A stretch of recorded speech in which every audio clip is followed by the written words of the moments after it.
any skill set, there is a learning curve that exists. When you're low on that learning curve, you will have an error rate, and what is important is for that error rate not be transmitted to the patient. Learning in an environment, just in the same way that airline pilots learn in simulators, surgeons need that same opportunity.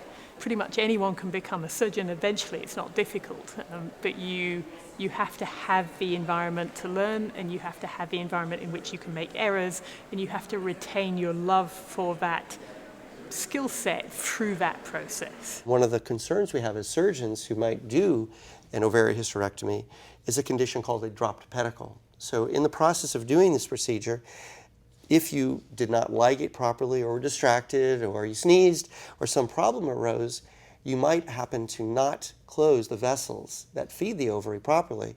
Upon losing that or dropping it into the abdomen, it'll bleed freely, and that is considered an emergency. I think it's important to recognize that all surgeons, no matter how experienced and how proficient, will run into situations where either they've made an error, or just the nature of the procedure that they're working on means that some untoward event begins to occur. Typically that would be active hemorrhage, it might be loss of control of a ligature, it might be an insecure knot, it might be inadvertently traumatizing crucial tissue, but those events are going to occur at some point, no matter who you are and how good you are. And it's important, in my opinion, that students experience that emotion for the first time in a setting where there is not a live patient at risk, and where there is someone available to mentor them through how specifically to address that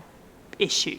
And so that's a great opportunity to give them their first introduction to that emotion and how to handle it. And some students, people are different individuals, some students handle it very well, some students need to do that multiple times before they can really feel comfortable, maybe comfortable is the wrong word, but feel able to perform competently under stress. My goal in these cases is to have them fail. It's fine and good if everything goes great and you're doing things well, but in the real world that doesn't happen.